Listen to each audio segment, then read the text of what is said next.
What if your English is not perfect, but your courage is strong? What if people laugh when you speak, but one day those same people listen carefully to your words? This is the story of a young man who spoke broken English. His grammar was wrong, his pronunciation was not clear. Many people corrected him. Some people even laughed. But he did not quit because he understood one powerful truth. Progress begins before perfection.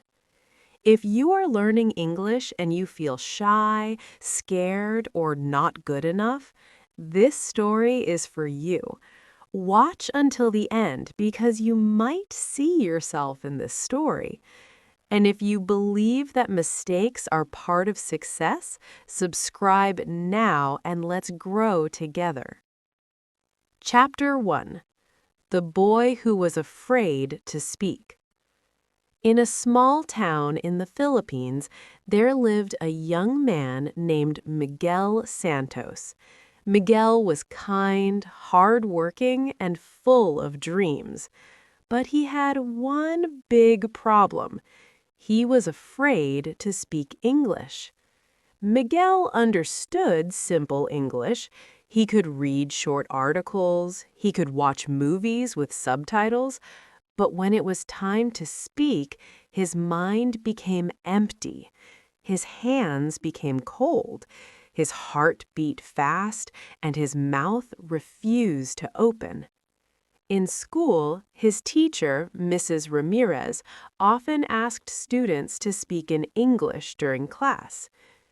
"Who can answer this question?" she would ask. Miguel usually knew the answer, but he looked down at his notebook. He pretended to write something. He hoped the teacher would not call his name.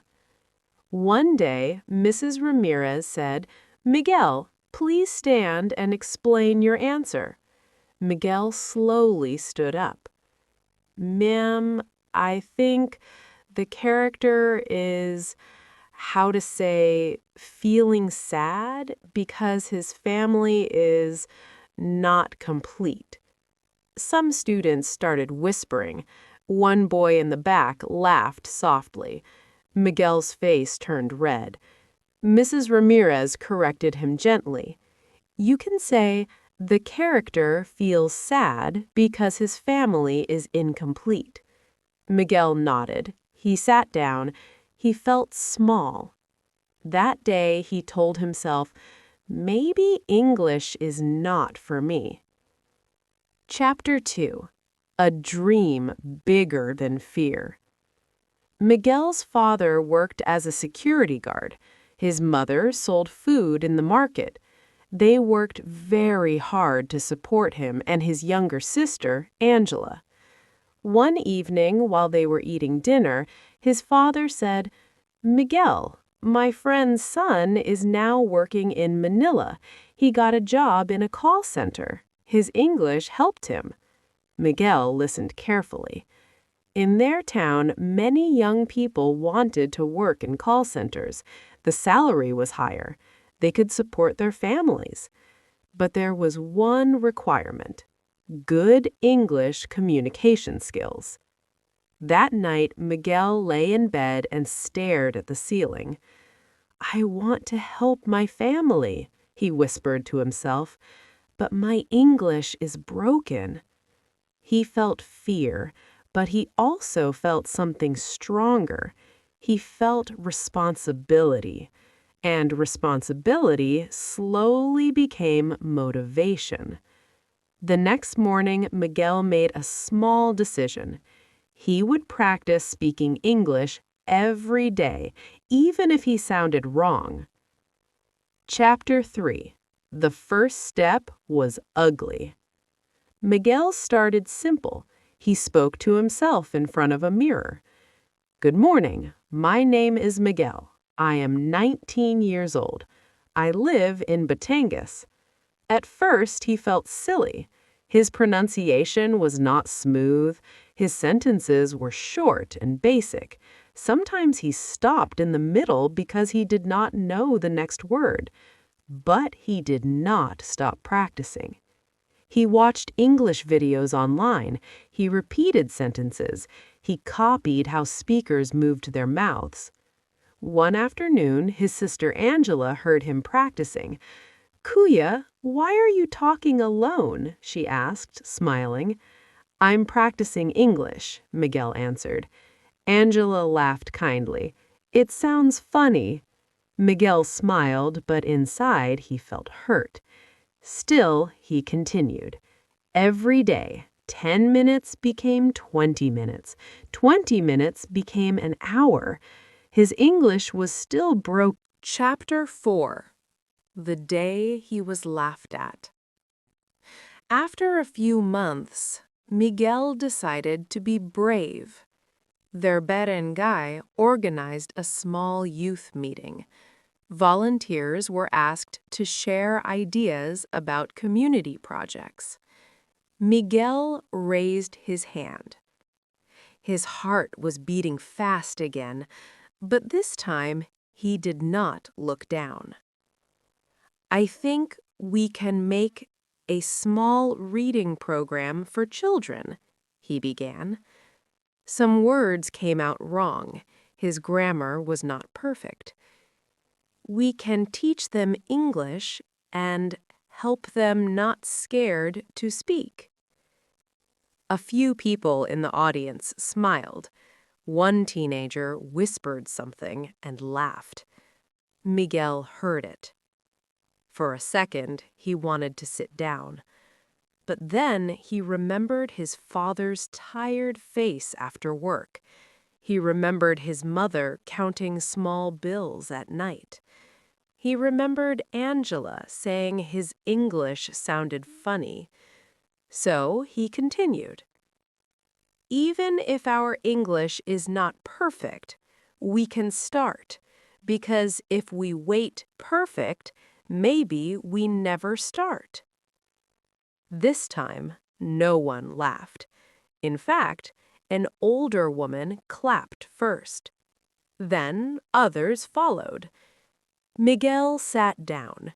His English was still broken, but something inside him was stronger than before. Chapter 5. Rejection and Persistence. At 20 years old, Miguel applied to a call center in Manila.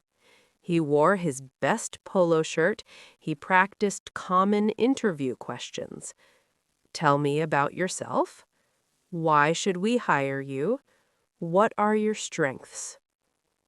During the interview, he tried his best, but the interviewer said politely, "Your communication skills need improvement. Please try again after more practice." Miguel went home disappointed. He failed.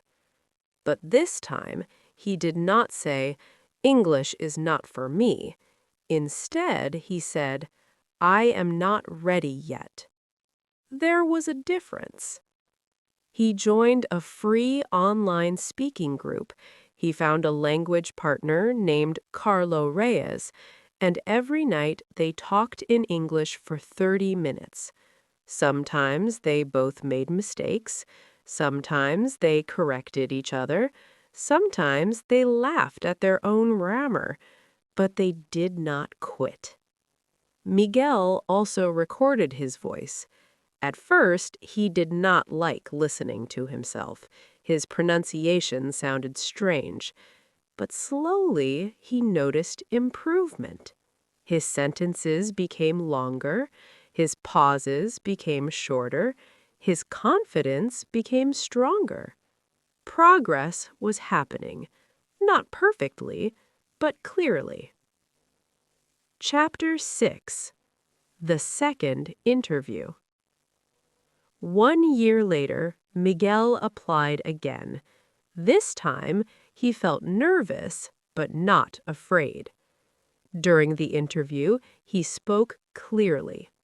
Not perfectly, but clearly.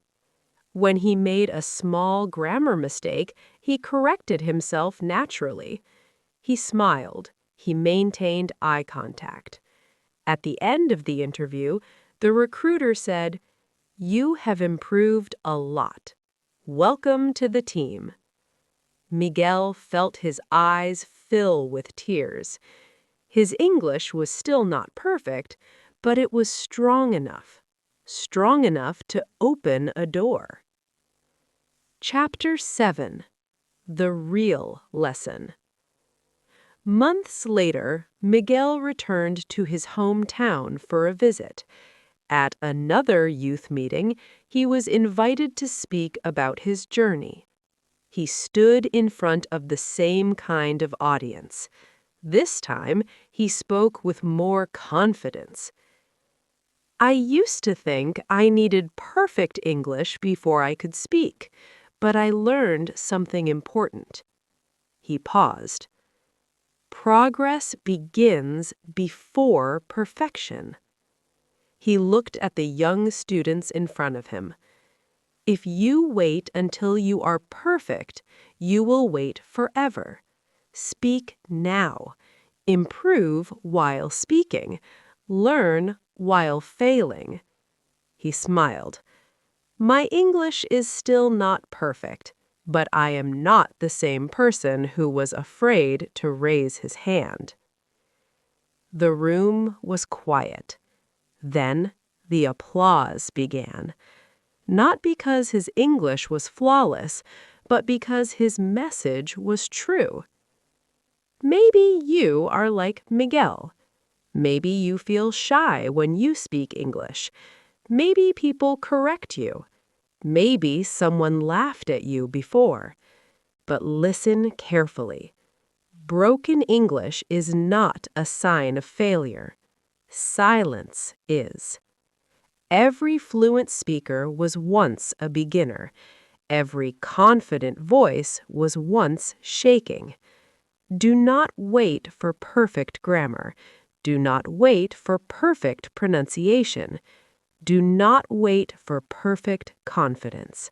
Start speaking now. Make mistakes, learn from them, grow from them, because progress begins before perfection. If this story inspired you, type in the comments, "I will not quit." Share this video with someone who needs courage today. And subscribe for more stories that help you learn English while growing stronger inside. Your English does not need to be perfect. It just needs to begin.